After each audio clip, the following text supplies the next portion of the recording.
Would you say doing 6 subjects is harder? My mind would go crazy. But he's giving children lung cancers that they don't deserve, parasites that embed themselves in humans that have done nothing wrong. I don't understand my teacher whatsoever. It's not seen or recognised as much as A-levels. It went from this to down here. A-levels is so traditional. I only do 4 exams, coursework, and I get to build up my confidence with loads of practical things. They are so mental with attendance because they're like, you go to college 3 days a week. Yeah. Like, there's no excuse for you not to miss a lesson.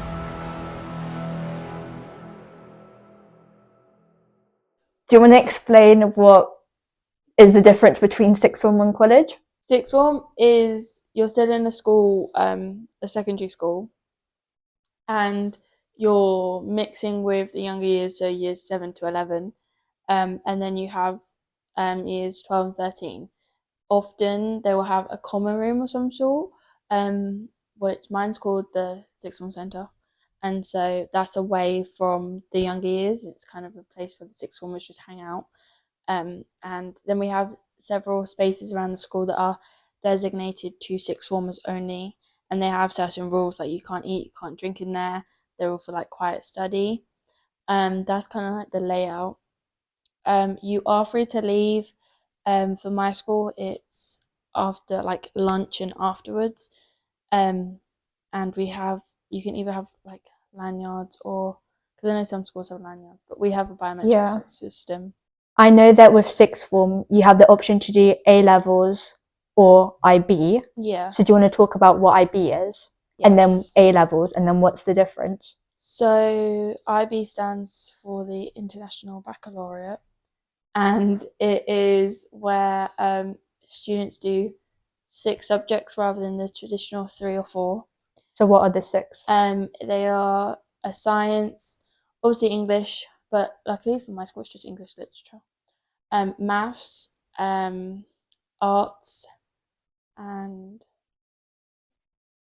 language. Yes, thank you. Language. I don't even do IB. And you choose one of 6, and then if you're not an artsy person, you can choose another one of the sciences, language, or. And then with A-level, it's 3 subjects, I think. Yeah. And it doesn't matter what subjects. It can be art. It could be all maths, STEM. Yeah. I don't know.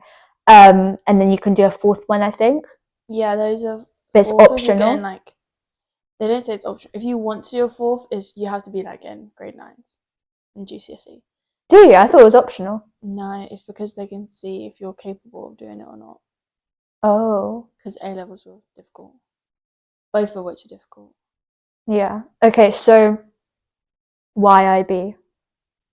Questions of the day. Why IB?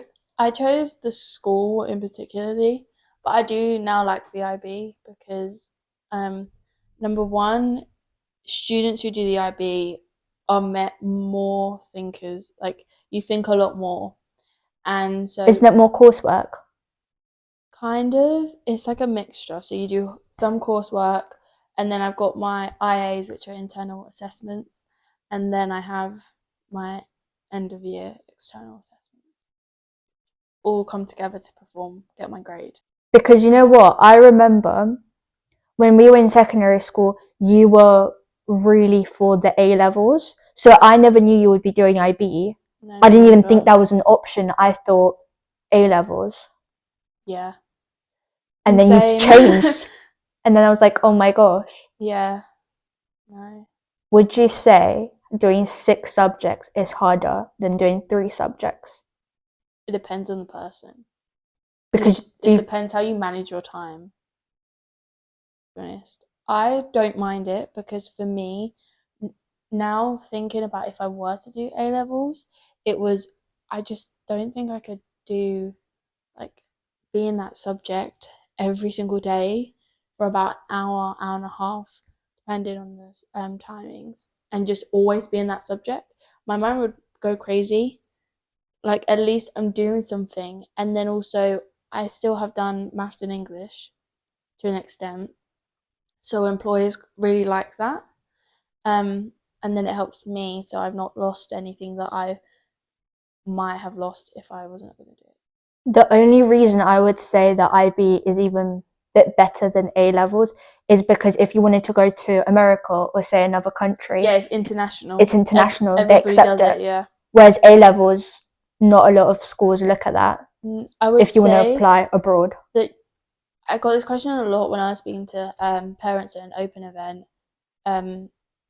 The point system varies a little bit because they're like, how do universities accept IB students? And it's like the UCAS points that then get transferred over. And what is UCAS points? To be honest, I have no idea. I think they're just like a system where you add up all of your grades, Yeah. and you get that's the point. And then they're like, so for A levels, it'll be like AAB. Yeah. And then that will transfer to over like 30 something points for IB. Okay, so for me, I do BTEC, which is a bit different because it's mostly coursework, and there's only because I do business, so there's only 4 real exams. Yeah. It's finance marketing I'm doing this year in January, and then other units because it's based on units. There's 14 units altogether. And then, but majority of them are coursework.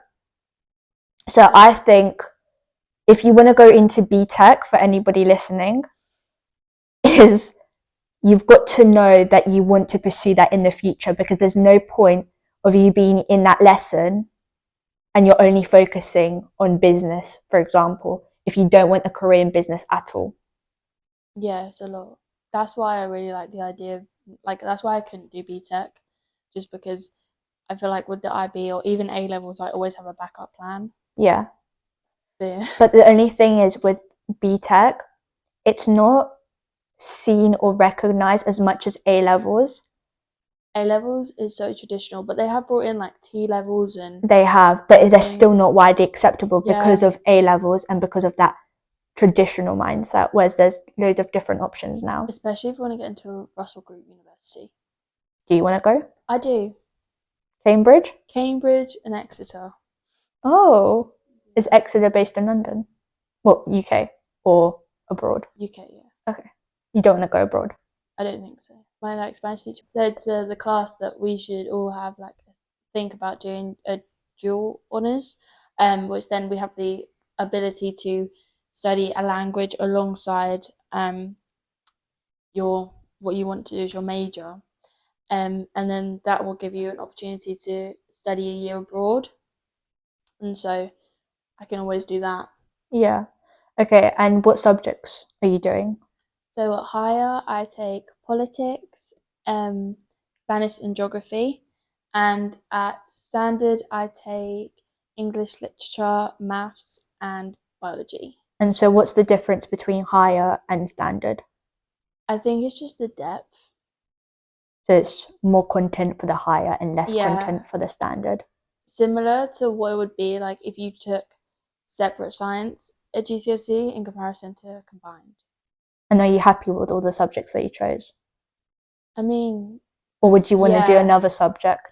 Now I am. I mean, at first I was a bit annoyed because I was going to do higher biology and do standard environmental studies and systems, which then I thought would have nicely set me up for university, because that's what I want to go on and study the environment a bit more. Is it going to be called science, environmental science? Probably. Yeah. I mean, it can go off into like climate change analysis, like all different ones. You can either work with businesses as well and do it that side. You can go into the politics side. Yeah. So I think that's probably why I ended up choosing politics as well. Just to keep my options open. Yeah. But I think now looking at how it is with biology, I'm still doing the same thing I would have done at higher. I'm doing less content, and I like my teachers, so.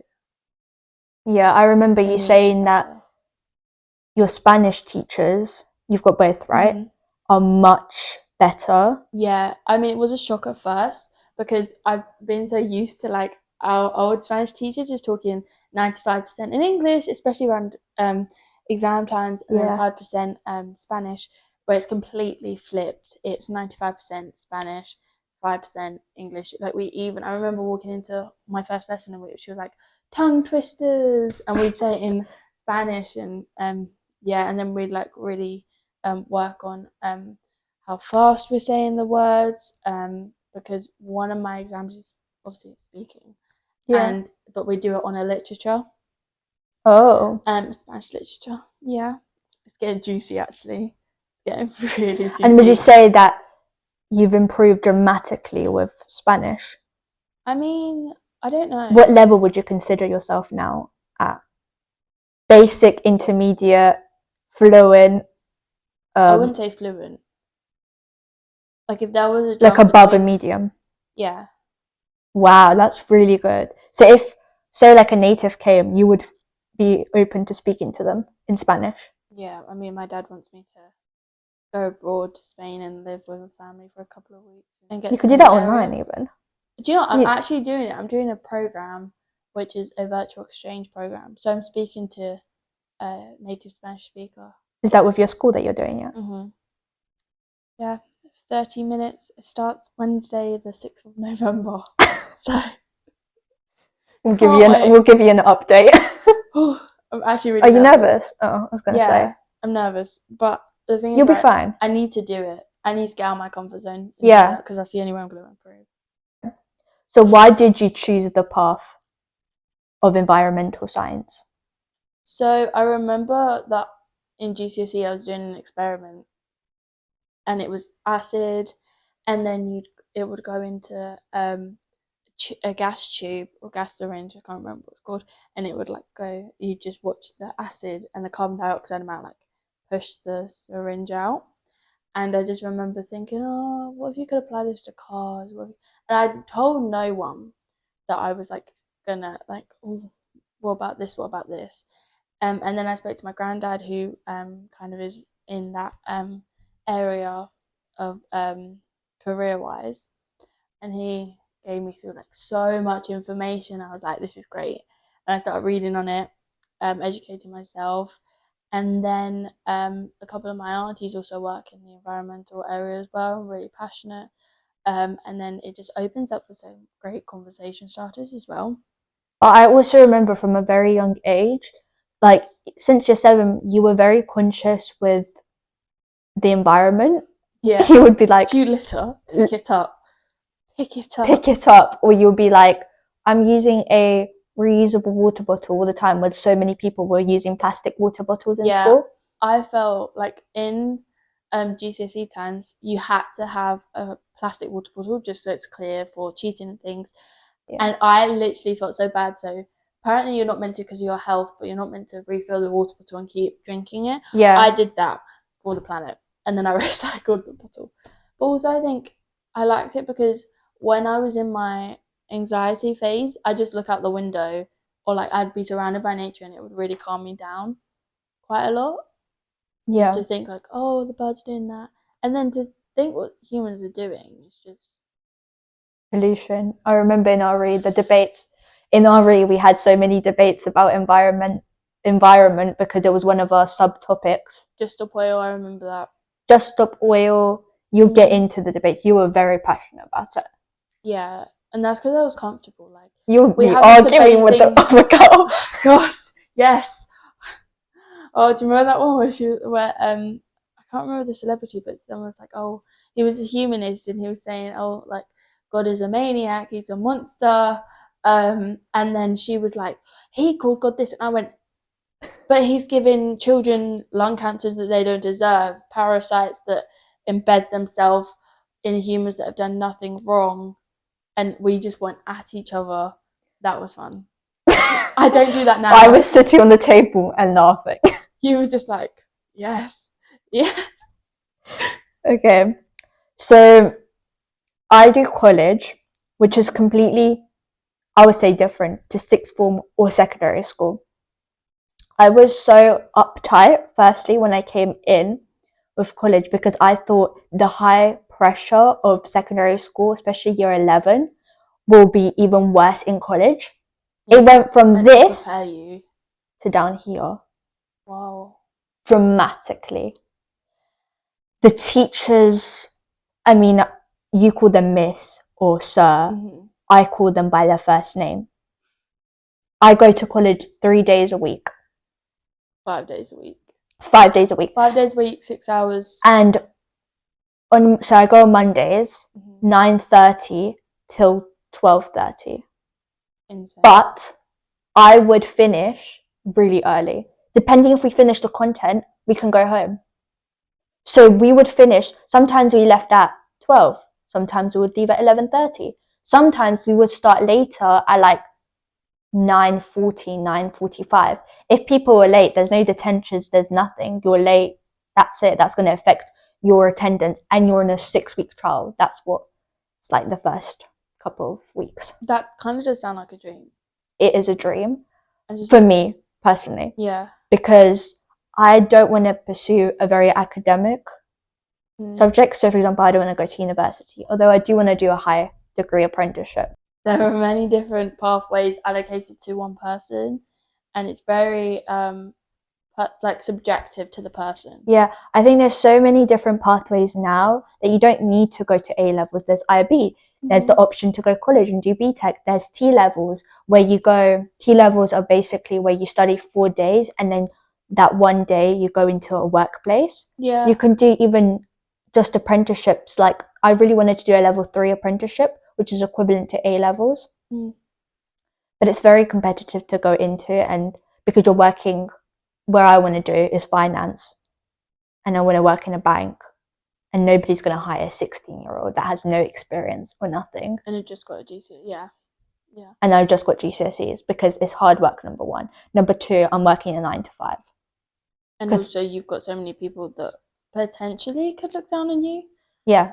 And because you're 16 years old. And then you have the whole thing about Gen Zs and... Oh yeah, they hate Gen Zs. Yeah. In the workplace, Gen Zs, yeah. Yeah. Okay. Describe me your typical day at sixth form. Okay. I think it will always be different depending on what sixth form you go to, but for my one, it's you go in and then about 8:30 you go to form, 5-minute registration, literally go through any notices of the day, 5, like literally here, okay, then they literally go. You go to your first lesson, 50 minutes, second lesson, 50 minutes. Then half the school have break, half of them have form, and then it's like switch the other way around. So I have break first, and then I go to form. And then we have period 3, 4, and then for me, except for Mondays, week A, I have lunch. Actually, on Wednesdays. I have lunch, and then I have 2 other lessons. Or sometimes it's like mixed around, and then I have study periods put into that. And yeah. For me, a typical day is not structured like yours. So I go on Mondays. So Mondays is 9:30 till 12:30 typically. And it's only teamwork. So we're doing team building, working as a team, very practical. You're communicating, you're presenting, that sort of thing. And then you're taking occasional notes, but you've got a PowerPoint. But how it's assessed is assessed through coursework. Yeah. But I go in, I just like tap my card, and I go in. So I take 2 buses. I take the first bus, and then I take the school bus. But I want to go to the first bus because it's so less crowded. So I go to the cafe and I do work. So I open up my laptop, put my headphones in, AirPods, and literally listen to soft jazz music. That's my go-to playlist. Any study music. Yeah, and I literally just do my work. So like coursework or homework. Actually, that's or like something to catch up. Huh? That's got to be better than classical, because I used to listen to classical when I was revising, but I hate classical music. I'm gonna try. What is it? Soft jazz. It's so much better. It's so more upbeat instead of classical music being like reminds me of anyway. So yeah, on the Mondays it'll be like 9:30, go in one room, and I'm usually put with the same group of people, so we're in the class, but sometimes they will join classes because I only have like 15 kids. Okay, well, not kids, but like teenagers. Young adults. And then, yeah, we'll join classes and the teachers will like present. And then Tuesdays, 9:30 till 4, those are my 2 exam periods, like my 2 exams. Okay. units, I have finance in the morning for 3 hours, and then I have marketing for 3 hours. So it's split into that. But the amount of breaks that I get, Olivia, is insane. Yeah. There'll be like, there's no fixed time. So they'll be like, okay, should we call it a break? Do we need a 20-minute break? Yeah. Okay, off you go. I want you guys back in this time, 11 o'clock, for example. So you will have to keep a time. Watch be like 11 o'clock. Okay, off you go. I'm honestly like that. But I always come there early because I'm just so used to it. But yeah, you're not uptight at all. And then Thursdays are my like, the worst. Because I finish at 4:30. I mean, actually, so do I. 9 With my till cup. 9 till 4:30. But sometimes I start later. There'll be a notice on Teams saying, lesson will be in this room for 9:30, so make your way there. Okay. But that's my typical day. So it's very not structured in a way. So many breaks. Like, it's chill time. Like, I think for me, going from year 11 and how uptight and tense I was, to now going into year 12, it is like, for me, because I love sixth form life. For me, It would suit. College wouldn't suit you. But the pressure has decreased massively. I've literally just had exams as well. Wow. How did it go? Your exams? Do you know, not too bad. 5s and 6s. Yeah. Out of 7s. Yeah. Okay. That's really good. I would say the pressure, you're treated like adults in college. It's only 16 plus. You know what's so weird is that there's quite a few actual adults, like I would say like 30 plus, and they're in the same room as kids that are 16. Yeah, it's very versatile, isn't it? It is quite versatile, but they're doing like beauty or something like that. There's different courses. It's very active and not very school based. I think that's what people like when they don't want to go into, they don't want to feel like they've gone back into a school. Yeah, like we don't call the teachers, we call them lecturers or tutors. So it's, in that sense, it's quite similar to university, because that's what you would do in university. There will be like, your lecturer for today will be this person.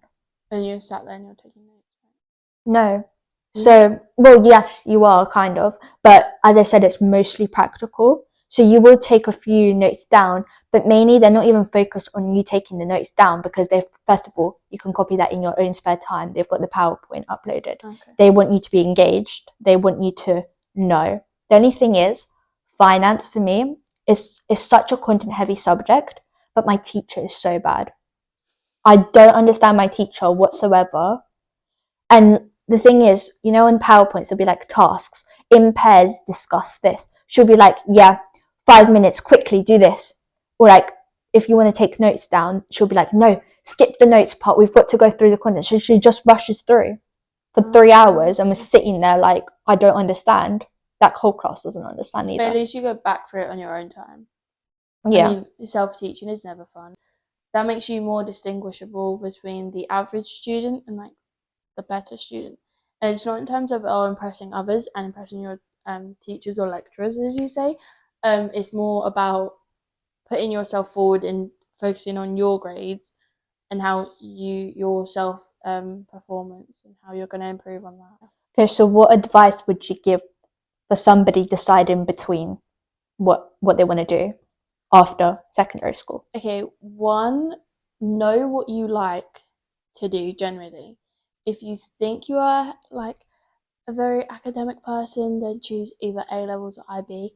If you are heavily academic, choose IB. I would definitely recommend doing it. If you are not, go to college, go to an apprenticeship. And then if you know what you want to do in the future, go based on that. I would say if you want to go to university, you have to take either A levels or IB. If you want to make yourself stand out a bit more from other candidates, go IB. If you're thinking of studying abroad, go IB. This is my advice. So, if you want to go to university, you can take any option. You can do A levels, you can do BTEC, you can do IB. all of them would be like they would accept you.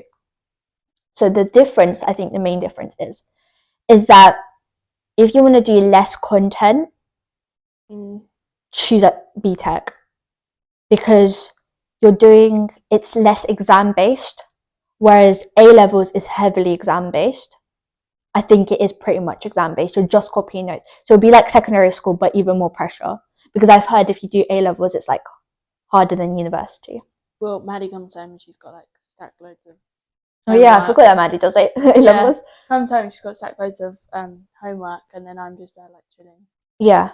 Oh, and I would also say, I don't know if you're allowed to do this, I was, first couple of weeks in year 12, bring a pack of cards, Uno, whatever, because I've met so many of my friends just by sitting down and saying, oh, do you want to play Uno?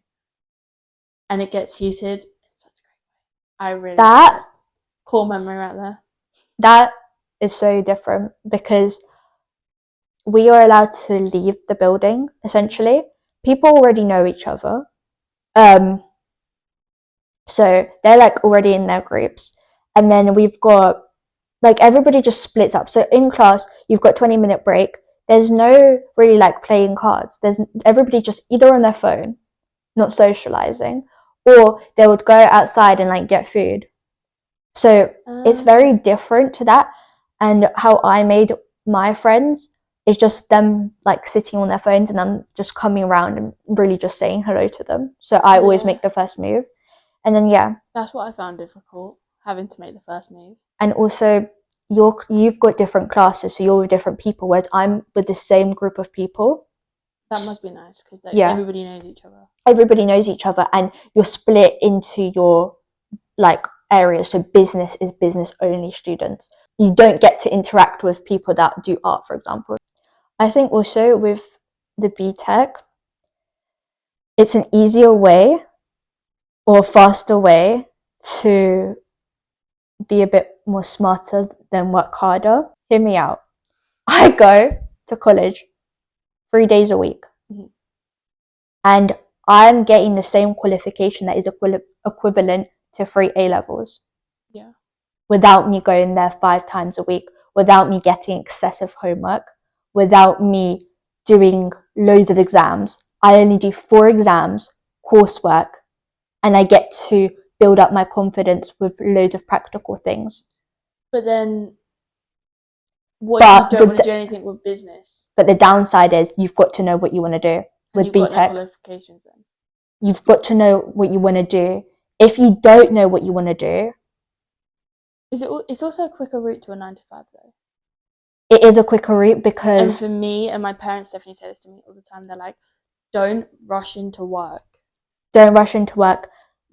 But you're gonna be a slave to it for like so many years. Majority of the people I know that in college want to work because they're going to do an apprenticeship versus a university degree.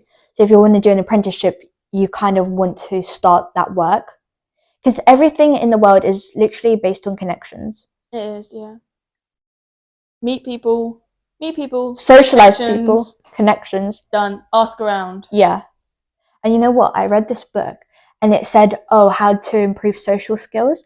And no, seriously. Can I have it? And you know how loads of people say, I'm an introvert, I don't like to talk to people. Yeah. You're just actually psyching yourself out by saying that. You can be an introvert, but you can socialize with others. You might not be an introvert, you just don't know how to socialize with other people. That's also down to your confidence level as well. You've got to go out there. Like with me, when my confidence was like down here, I was not speaking to anybody. But when my confidence is like now where it is here, I'm like, yeah, I can go into a room.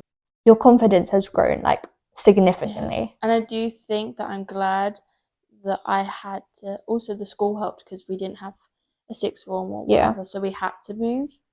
Yeah. I think that's what really good, that's what pushed me out of my comfort zone as well. You will feel so proud of yourself for going through that in the end. Yeah.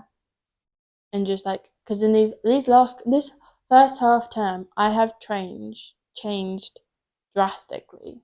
I know. You've changed so much. You've grown as a person. I think we'll do rapid fire questions now. You know the drill. Yes, I do. Do you spend more time studying or socializing? in your free periods? Bit of both. Because even when I'm studying, I'm doing it with a group of people. Wow. For me, I think I do mostly studying, just because I'm in college. I have That so little many cafe. breaks. I'm literally like, okay, I might as well get my work done, and then at home I come and I just relax. But I also talk to other people, but it's mostly just studying. Okay, do you prefer longer breaks or shorter days? Shorter days. Why? Because I can keep up the momentum, and then because I know for a fact in work it's going to be like, it's obviously going to be. No, but you're working 8 hours with loads of breaks as well in between. Well, anyway, I'd say shorter days, just because. The amount of breaks is insane, Olivia. For example, one day I would have lunch for an hour and 45 minutes. Then again, I find it better if I'm in a school environment to put my head down and study that compared to like as I am at home. Yeah, at home you're more relaxed, just because you know you've got that mentality when you come in, you've got your bed. Also, I like to read in my bed. Have you been reading books? Have I? I've been reading Invisible Women because Oh, I'm educating myself so I can promote my club. that's good. It's really good, yeah. I would recommend. Independent study or teacher guidance? Which one do you prefer? Independent. So, for example, they will just give you a PowerPoint and you will do. But equally, I think in my course, I would prefer teacher guided because I don't know the spec. Oh, me neither. Okay, we'll go teacher guided then. If you've got a good teacher guidance, because, and I would say like the aspect of working with others, early finish or late start. Early finish, because you still got the day. Whereas I feel like late, like I'd prefer getting up early to then have more of the day, in comparison to like waking up and then like late, and then because for me when I wake up I find it like that's when I start to get ready, and then when I start to get ready I'm on a tangent and I'm not like today I made time to like an hour to sit down and revise, rather than like, but if I'm before school I wouldn't do that.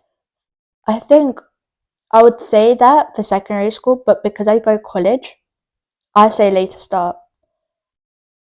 Just because I can wake up, say at 6, do what I need to do. So, for example, I can work out, I could study just before, I could do all the things that I do before college. Then once I get into college, I finish later, say like at 5. It takes me an hour to get home. That's 6 already. So there's like my motivation is lost throughout. Because when I wake up, I feel that motivation straight away. Like I need to do work. And then when it gets to evening, I'm just, wind down, like get some rest, watch a movie, read, eat, go to bed. If you could swap places for a day, would you? With like no consequences. No consequences. Just one day. Yeah, probably. I think I would, just for the experience. I want to see. My school isn't strict. Like they'll tell you off, but there's no consequences other than for your attendance.